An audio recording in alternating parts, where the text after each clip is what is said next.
സുഹൃത്തുക്കളെ നമസ്കാരം. നമ്മളിന്ന് റംബുട്ടാൻ വിളവെടുക്കുകയാണ്. ഇപ്രാവശ്യം നേരത്തെ കായ്ച്ചിട്ടുണ്ട്. കഴിഞ്ഞ തവണ നേരത്തെ കായ്ച്ചായിരുന്നു. അപ്പോൾ കുറച്ച് ട്രിക്കുകളുണ്ട് നേരത്തെ കായ്ക്കാൻ വേണ്ടിയിട്ട്. സാധാരണ രീതിയിൽ ജനുവരി ഫെബ്രുവരിയിലാണ് കേരളത്തിൽ എല്ലായിടത്തും തന്നെ പൂവിടുന്നത് ഏകദേശമൊക്കെ. എനിക്ക് നവംബർ ലാസ്റ്റ് ആയപ്പോഴത്തേക്കും പൂവിട്ടു, കായ്ച്ചു. ഇപ്പോൾ തന്നിൽ മെയ് പകുതി ആയപ്പോഴത്തേക്കും നമ്മൾ വിളവെടുക്കുകയാണ്. ഇത് റംബുട്ടാനിൽ N80 എന്ന് പറഞ്ഞാൽ ഈ ഇനത്തിൻ്റെ പ്രത്യേകിച്ച് നല്ല മധുരം ഉണ്ടാവും, മാംസള ഭാഗം കൂടുതലാണ്, പ്രത്യേകിച്ച് തൊലിക്ക് കട്ടി കുറവാണ്. ജസ്റ്റ് ഇതേപോലെ തിരിച്ചാൽ മതി, അപ്പോൾ തന്നെ നമുക്ക് പൊട്ടിപ്പോരും.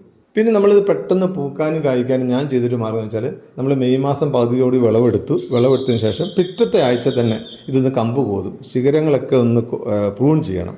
അപ്പോൾ നമ്മൾ പിന്നീട് ജൂൺ ജൂലൈ ഒക്കെ മഴ തുടങ്ങുമല്ലേ, ആ സമയത്ത് കിട്ടുന്ന മഴയിൽ ഇത് പെട്ടെന്ന് ശിഖരങ്ങളും ഉപശിഖരങ്ങളും നല്ല തളിപ്പോടെ ചെടി വളർന്നു വന്നോളും. പിന്നെ ഒരു ജൂൺ ലാസ്റ്റൊക്കെ ആകുമ്പോഴത്തേക്ക് ഒരു 2 ബക്കറ്റ് പച്ചച്ചാണകം ചുറ്റും ഒഴിച്ചു കൊടുക്കണം. ഞാൻ അങ്ങനെ ചെയ്യുന്നു കേട്ടോ. പ്രത്യേകിച്ച് തെങ്ങിനോട് ചേർന്നാൽ തെങ്ങിൻ്റെ വളം ഇതിനകത്ത് കിട്ടും. എനിക്ക് ഒരു റംബുട്ടാനുള്ളൂ. അപ്പോൾ തന്നെ ഈ ഒരു വളപ്രയോഗമാണ് ആദ്യം ചെയ്തത്.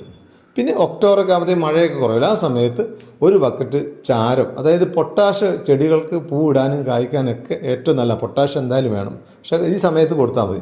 ഒരു ഒക്ടോബർ നവംബറൊക്കെ ആകുമ്പോൾ ഞാൻ നവംബറിൽ ഒക്ടോബറിൽ തന്നെ ചെയ്തു. ഒരു ബക്കറ്റ് ചുറ്റും ചാരം ഇട്ടതിന് ശേഷം ലേശം മണ്ണ് വിതറി കൊടുത്തു. ആ സമയത്തൊന്നും നനയ്ക്കാൻ പാടില്ല. പിന്നെ നനയെപ്പറ്റി പ്രത്യേകം പറയാനുള്ളത്, ചെടി പൂവിടുന്നതിന് കായ്ക്കുന്നതിന് വരെ നനയ്ക്കരുത്.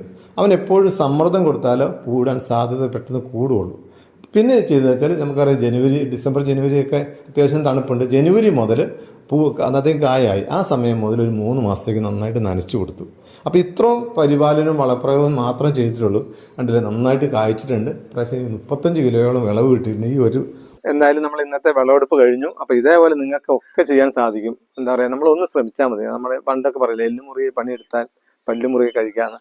നമ്മൾ ഉള്ള സ്ഥലത്തിൻ്റെ പരിമിതി നിന്നുകൊണ്ട് ഒന്നോ റംബുട്ടാനോ അല്ലെങ്കിൽ ഫലവൃക്ഷങ്ങളൊക്കെ നട്ടാൽ ഇതേപോലെ നല്ല റംബുട്ടാനും മറ്റു ഫലവൃക്ഷങ്ങളൊക്കെ നമ്മൾ വിളവെടുക്കാൻ സാധിക്കും. ഇതേപോലെയൊക്കെ എല്ലാം ചെയ്യാൻ സാധിക്കട്ടെ.